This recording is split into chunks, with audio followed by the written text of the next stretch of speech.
It's my privilege to be with you, and I brought my wife is at the back. She's my support, and I'm grateful to have her here with me tonight.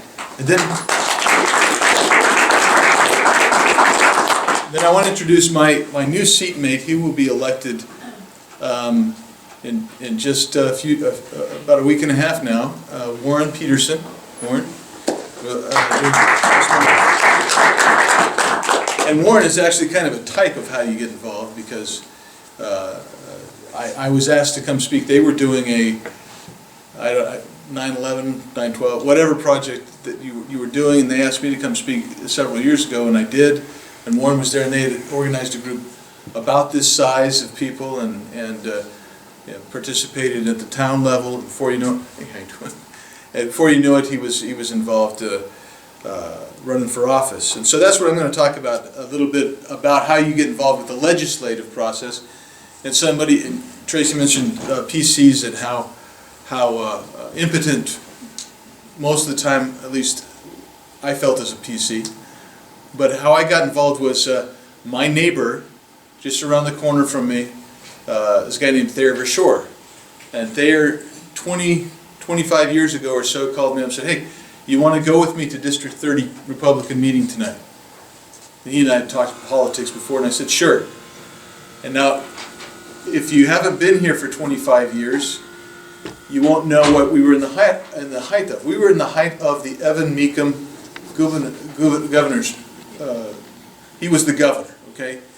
And so Thayer and I went, and District 30 at that time was the largest Republican district in the state. And we got there, we walked in, and the place was packed. And on one side of the room, there was all these people that hated Ev Meekum. And on the other side of the room, there were all these people who loved Ev Meekum.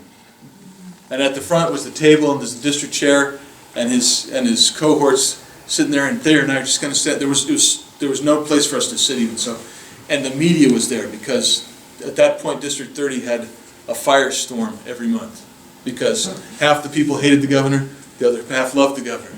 And we stood there and we watched, and somebody would stand up. In fact, I talked to the guy who was the district chair at that time the other day, asked him if he remembered that. He says, I still have the nightmares over that. So one person would stand up and say, "I think he's a bad guy," and then "Where's our state representative tonight?" And then somebody would be called on this side, "Shut up, you moron!" And it would go, and he and Thayer and I just, "Hey, this is all right. This is better than it was." It was pre-reality TV, and we enjoyed it so much we kept going back, and before you know it, we got involved. Thayer became the district chair, and I became the district secretary of all things. And so that's one way to get involved. In fact, at the time, pre-internet really, we organized the first legislative watchdog committee in any state district, Republican district in the state. And I was the chairman of that. That was my first kind of position in the district. And I will tell you a little bit about this as we go, but that's when I learned how Byzantine and arcane the rules of the legislature are. Because I had 5 or 6 of us, we'd get together every week for breakfast, and everybody would be assigned to watch these certain bills in certain areas. And we'd go, and you'd look them up, and you'd call people, and you'd follow those bills, and all of a sudden, that bill was gone. It was gone. It was either stuck in a drawer somewhere, and the committee chairman wasn't going to hear it, or else there was a strike everything amendment placed on it, so where it now, when you were watching a trucking bill, the next thing you know, it was a bill about underage drinking. And what happened to the trucking bill? I was supposed to be following the trucking bill. And so I learned a little bit anyway about how bizarre the rules of the legislature are, and that's something that you need to be aware of. So I've got some ideas, and I will commend all of you for being here, taking the extra time to be here. It's what a fantastic group. I'm going to just give you some generic stuff that I believe are important. Then I'll give you some specifics as to the legislature. Obviously, I think you got to register to vote. I hope all of you are. Then you encourage your friends and family to register to vote. Then cast an informed, intelligent vote. I mean, I'm getting calls on the Maricopa County Health District. Anybody know anything about these guys? I don't, so I tell them, I don't know anything about these guys. I'm embarrassed to say that. But these guys have a budget of tens of millions of dollars, taxpayer money. And there's nobody in this room that raised their hand that knew about them, and I don't know about them. And I'm embarrassed to say that, but this is, you got to become an informed voter. And we have, I was reading something today that America has literally, I think it's 650,000 elected officials in this country. That's a great thing. That means that there's a lot of Republican representation in this country, and that's fantastic. But you need to be informed when you vote. Read the Constitution, Declaration of Independence, Federalist Papers, the law, the 5,000 elite, books about current events, political events that are going on. Study the history of this and other nations, and come to an understanding of our current situation. We have a current situation. We've been on this path for over 100 years. The situation that we're in is we are no longer a laissez-faire capitalist society. We are a directed economy, a European-style socialist government. Don't believe everything you read or hear in the news media. So use alternative news outlets, talk radio, internet news, blogs, etc. Next point, don't believe everything you read or hear in alternative news media. So you're going to have to be very discerning with what you do. Get informed about the current issues and learn the background and history of the issues. I want to share a story with you, and this came to my mind today because in Gilbert we're doing an override election. How many of you live in Mesa or Gilbert? Does it seem like every cycle there's an override, doesn't it? Well, when I was first elected, I went back to a meeting of legislators from all over the country. And I sat at this table, and I was the only guy from Arizona, and there was a guy from Mississippi. I was glad he was there because Mississippi always makes everybody look better. And then there was Tennessee. There was a guy from New England somewhere. And we were all sitting there, and this has really been bugging me for the whole campaign. I said, "Hey, anybody else here ranked 49th in education?" Everybody at the table, we're ranked 49th. Hey, you can't be. We're all ranked 49th. And that is a propaganda tool. And so I happened to pull, just this actually came in my mail today, a listing of an explanation of Arizona's educational funding system. And if you see it and you know what the total sources are for Arizona, we're not 49th. In fact, if you read their whole policy study here, they go through and talk about just what I just said, that there were, in 2008, there were 6 different states ranked 49th. And this is done as a propaganda tool to try to persuade people to vote for every override that comes, to pressure the legislature to raise funding. But the dirty, ugly secret is this. But not only are we all ranked 49th, there's no causation, no causative tie, but there's also no correlation whatsoever with educational outcomes and the amount of money that's put in schools. Otherwise, Washington, D.C. and New York City would have the highest outputs in the country. They don't. We are way ahead of 4th grade in reading than Washington, D.C., and we're dead even with New York City and 4th grade math. Now, I don't know if that's something to brag about, but I'm just saying this is to point out the correlations. But that's what I'm saying when I say, really, you got to be a little bit cynical and get to know the depth on whatever, not all issues, because nobody can do that, but whatever issue drives you, whatever issue drives you. Learn about the candidates for office, and then talk about what you've learned with your friends and your family, and spread it around, and that's important. Learn about different types of government, different types of economic systems, such as capitalism or communism or socialism, statism, corporatism, whatever you want to call it, some of these. And then study why certain nations succeed and certain nations, types of nations of governance always fail. The system we're in now, I'm afraid I'm optimistic because people, I think, generally are starting to wake up. But we are going to be in for the fight of our lives because we've gone so far down a path of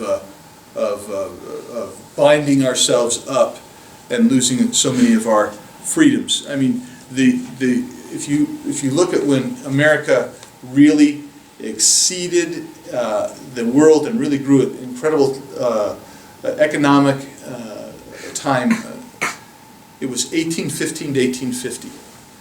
And that's because there was virtually no government regulation on business or industry. And it was also because government was very small. It was very small. Think of Andrew Jackson really kind of ushering that period in. Anyway, get involved in a political campaign, join a policy interest group or a watchdog group, or any group that watches the issues, or become one. Create a watchdog group. So if you happen to like, certain kind of business regulation or deregulation, find out if there's a group organized. Get involved in that group, and turn. Here's the thing: when you deal with the legislature, a lot of legislators are extremely nervous people. They're nervous people. And so any kind of pressure group that comes down on them, they tend to give on that pressure, unless they're principled. My philosophy is I'm principled. I tell my voters, this is what I stand for, this is what I'll do, and then before you know it, pressure groups actually don't come in to see me so much because they can't lean on me one way or the other. They know that I'm going to do this because this is what I said. I've got a voting record. So, thank you. That's the first time I've been applauded for doing what you're supposed to do. But I guess my point is, you all are part of a pressure group. It's the free citizen pressure group, and use it, and get together, form a coalition. We get literally hundreds of email every day. And they may be the exact same. If it's from Planned Parenthood, for instance, it'll be the exact same email. And what they've done is they've taken some list somewhere, maybe somebody donated $10 to Planned Parenthood 20 years ago. All those people will now have an email every time they send us an email with their name and their address on it. We've checked them. A lot of those people don't even exist anymore, or at least they don't exist, those addresses. But you can do that with a handwritten letter or an email that comes to your legislator. That's great. When it's not canned, we respect it more. It's much more likely to get through our system. We don't have staff. We don't have staff at the state legislature. You need to be aware of that. This isn't like we had Congressman Flake's guys were up here, right? Congressman Flake has staff to read his email and his mail and say, you got 50 letters today on this subject, 35 of them for, 15 against, 5 of them we can't tell one way or the other. And we don't have that. I've got a guy who answers my phone, sets my appointments, opens my mail, and that's a full-time job doing that, plus we get hundreds of email every day. And so if it's canned, I'll read one of the canned, he'll read one of the canned, and then if it's good news, we put it over and we keep it. If it's bad news, it gets deleted. But we know where people are coming from, but that's the idea. We don't have an opportunity to read it. But if it's not canned, if it's different, if it's real, then it gets read, and we consider that. Hold cottage meetings in your own home and invite candidates to speak or other speakers on issues that you think are important. Watch your municipal, county, your school board, your local special district boards, your federal and state officials at work on the internet or on television. A lot of them are on the internet or on a local cable access TV. Then that's not the most stimulating fare, and nobody can do all of this stuff. I'm not advocating you do all this stuff because it's impossible, but But when you hear about something, stay grapevine, stay in a loop. You guys keep in contact with each other. I assume that you've got like an email tree or something like that. So if there's something out there, boom, you can send an email to your email tree and say, watch tonight. That idiot Biggs is going to be talking about X, Y, and Z before the Gilbert Town Council. And we know how, X, Y, and Z is so important to us. Keep connected with each other. Give money and time. Well, I want to tell you something right now. The electoral process has changed forever. With the case of Citizens United that came out of the U.S. Supreme Court, this election cycle is the first since then. And you might have noticed that the ads for either side are probably more ugly than you remember. And they are ugly. This is the first time that corporations have been able to give tons of money and essentially launder it through so you don't really know who's given the money.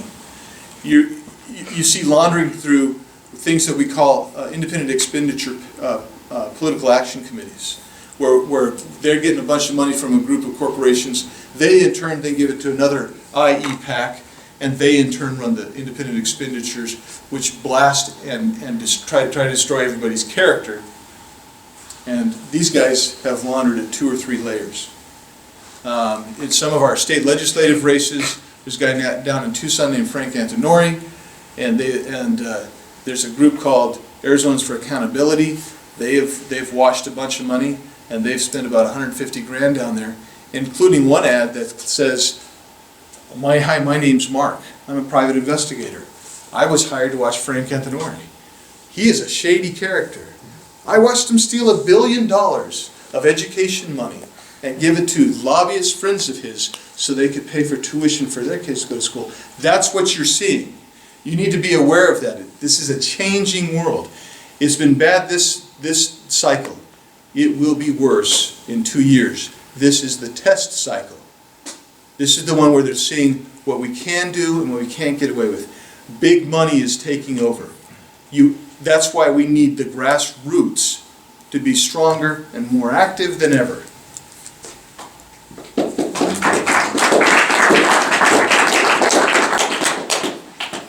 Okay, you got me on. That was not a tangent I meant to go on. Anyway, also just when you remember when you vote in support of a bond, you're voting to go into debt.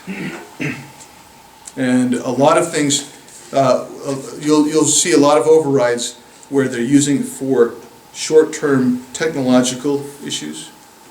And those are 20-year bonds that you're buying computers for.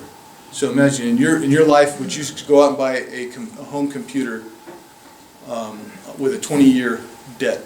And there's nobody in this room that would do that. And yet we do that with schools. This is my last generic one. This is get your own nose out of the government trough. If you've got your nose in there somehow, get it out, because we're primed for some real devastation because so many people have their nose in the government trough, which gives the legislators and your federal legislators as well this kind of impetus to continue to grow government, take taxes in. And that's important that we get our nose out of the trough. Now let me talk specifically about the Arizona legislature and how you can get involved there, how you can follow bills. We have something that's called a kiosk down there in the House and Senate buildings.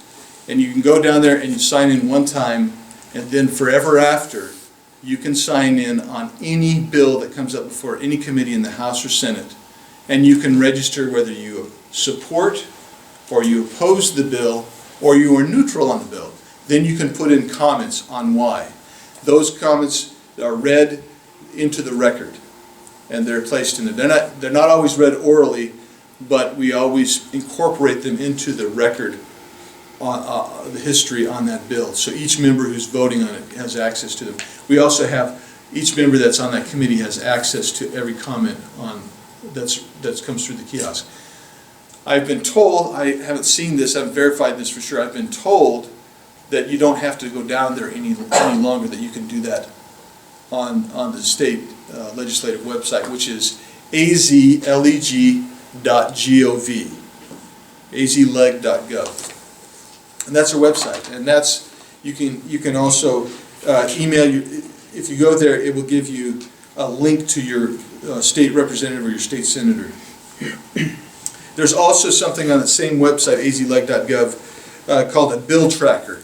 So if you find out that there's a bill dealing with school vouchers, and it's HB 2293, you can put it in so you get HB 2293, and it will notify you whenever there's a hearing coming up, whenever it's being read on the floor, when there's a committee of the whole going.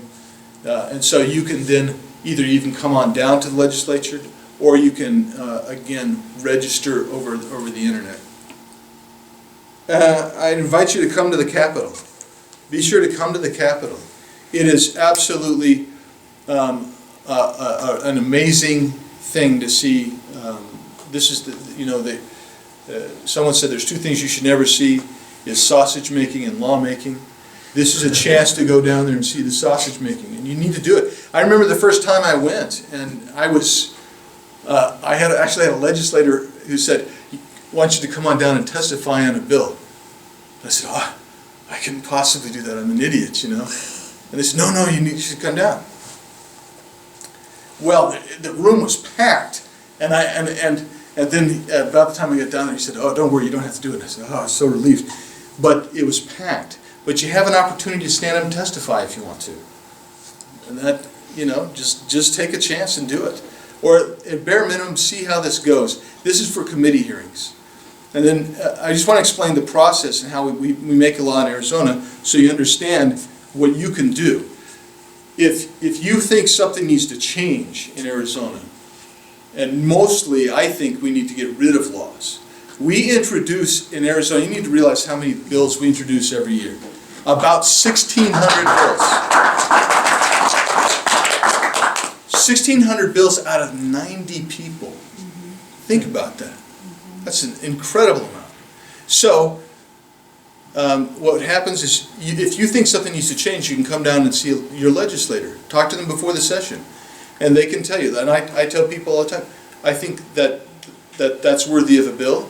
Or I say, that's probably, there might be some other ways we can resolve your issue.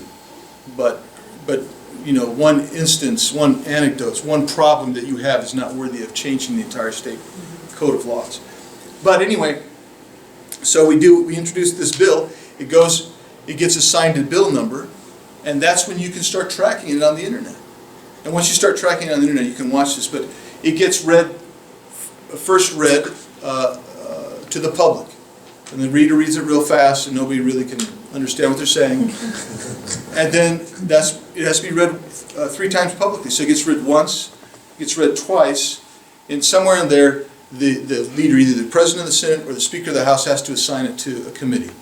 A bill is pleasurable to the leader of the body if it's assigned to only 2 committees, because every bill has to be assigned to rules.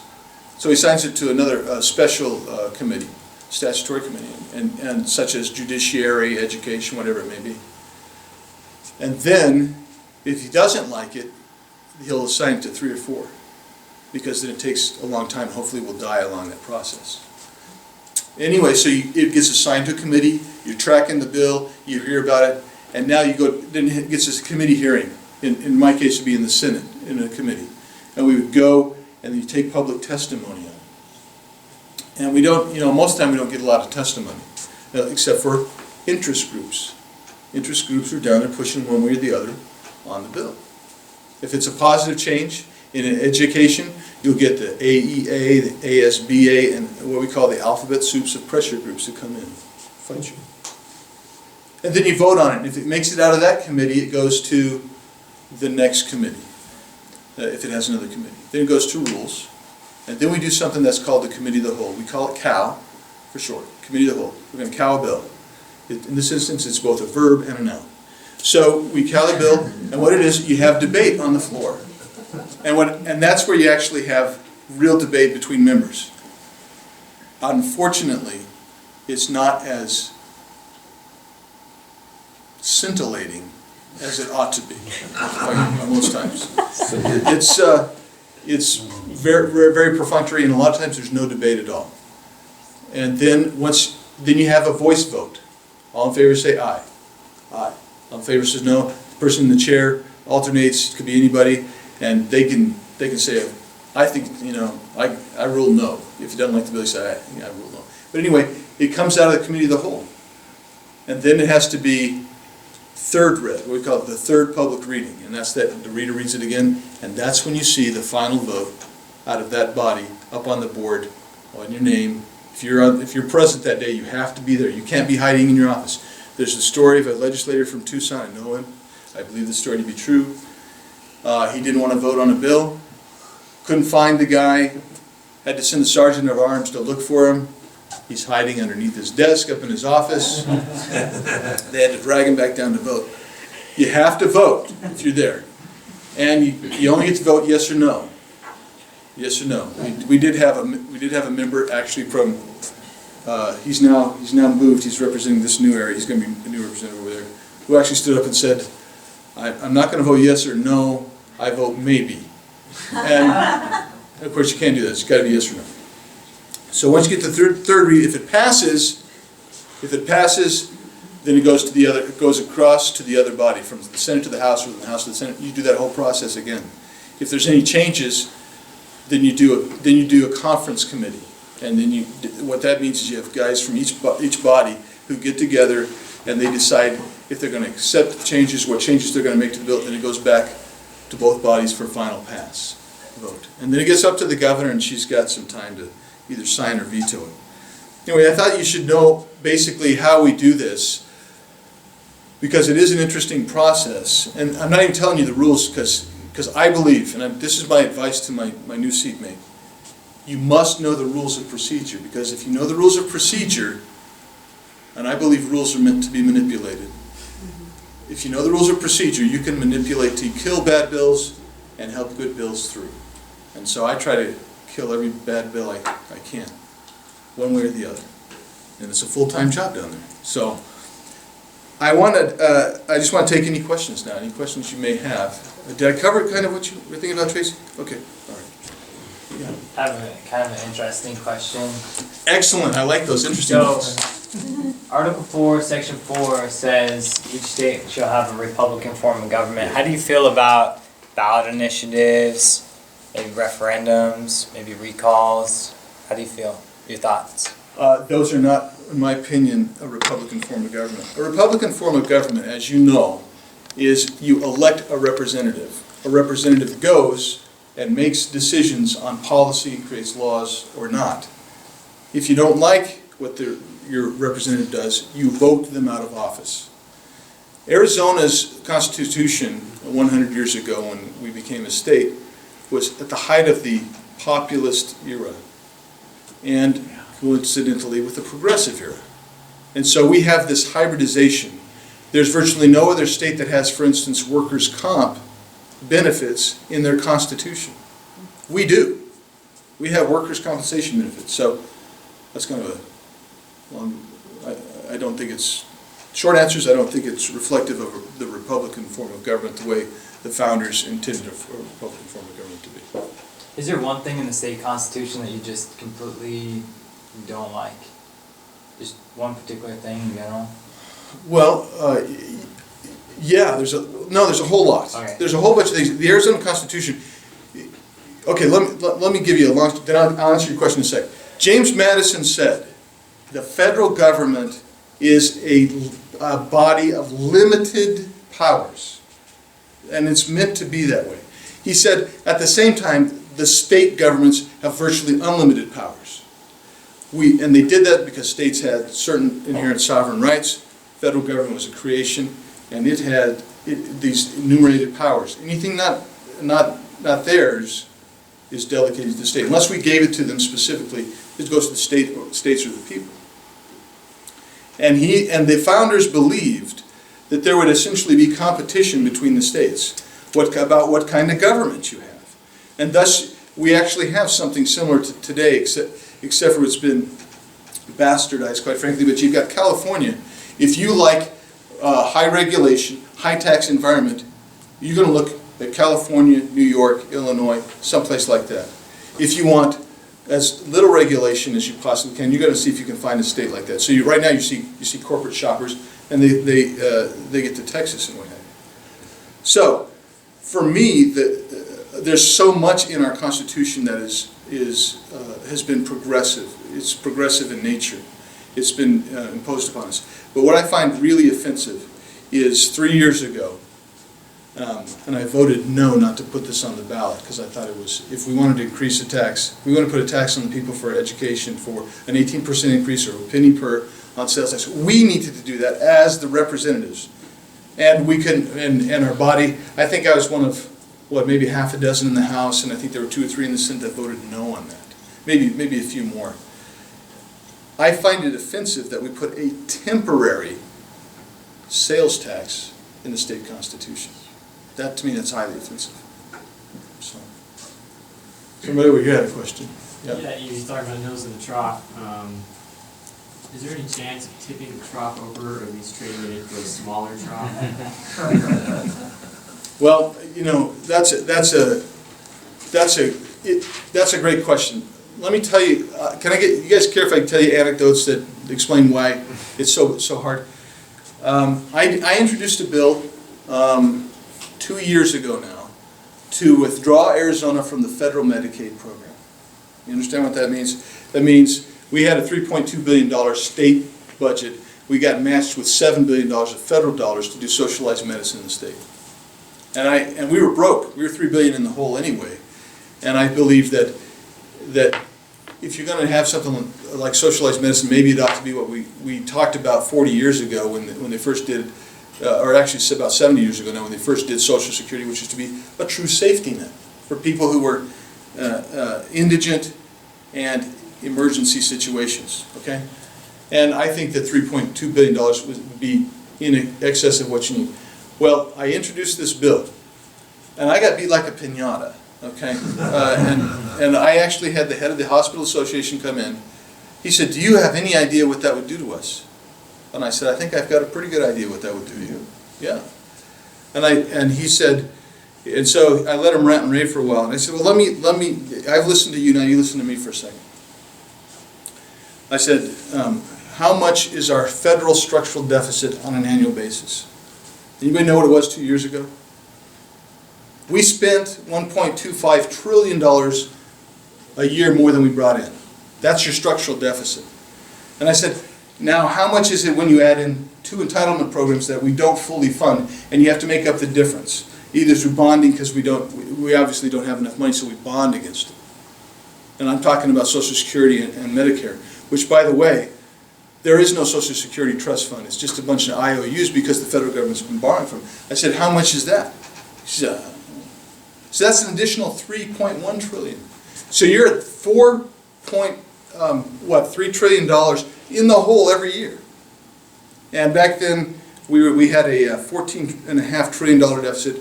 Now we're about 16. By February we'll be at $17 trillion. Deficit, and that doesn't include our any of our other liabilities. We got tremendous liabilities. So I said to this guy, "What will you do in 5 years when the federal government, whether with or without Obamacare, cannot afford to pay any longer, and we look like Greece?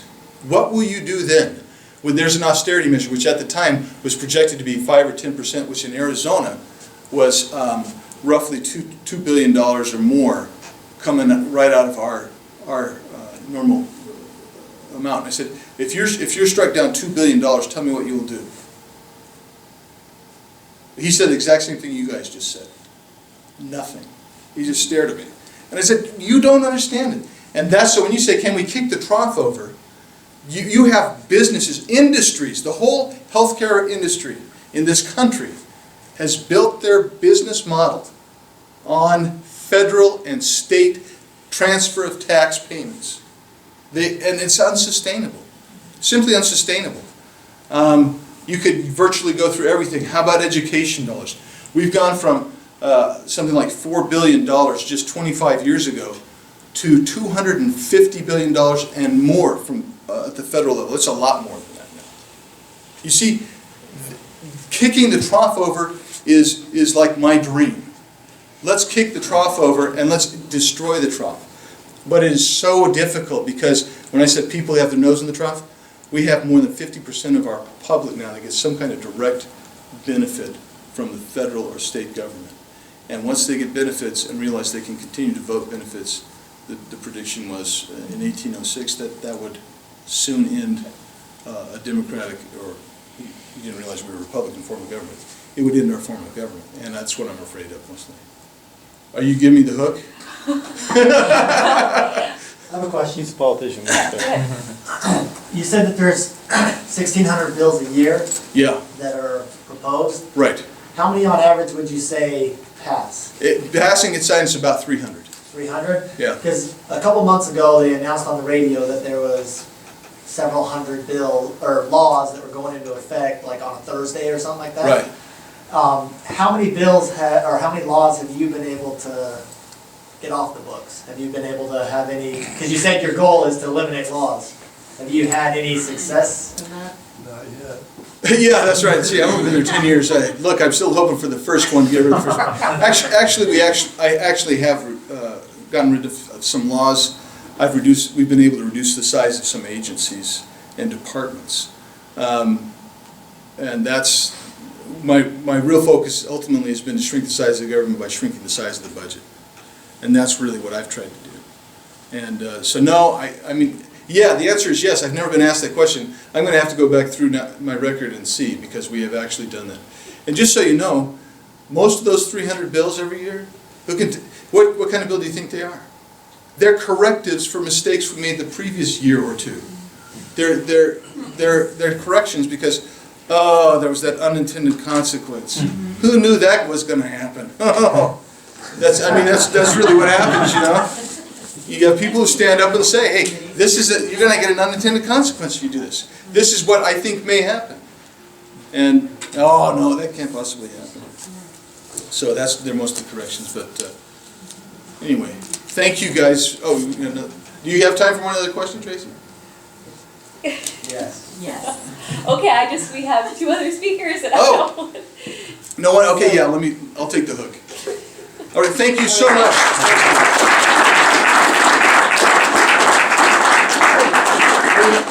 Senator Biggs. Warren's used to me cutting into his time. You want this, right? Yes, that's what that is. Woo. Okay, so good thing Senator Biggs gave you a little introduction. I am very grateful for you to come tonight. Warren Peterson has been on the Gilbert City Council for I don't know how many years. Actually, it's my brother who's been on the council. Really? Yes. But And you are Warren. I'm ready to talk about. Why do people tell me this? You know what? I've had lots of people call me Councilmember Peterson. I'm editing all of this out of the video, and it's just Yeah. going to go straight to you. Yeah. Really, really quickly right now. I'm going to go press stop. So, all right, well, you're just I'm running a for the newbie? legislature, and I will be should be elected on November 2nd. right. Okay, well, we're really glad to have you here, and we'll be glad to have you there. Great. So, give me a second to stop and start my recorder. Well, great. It's great to be with all of you.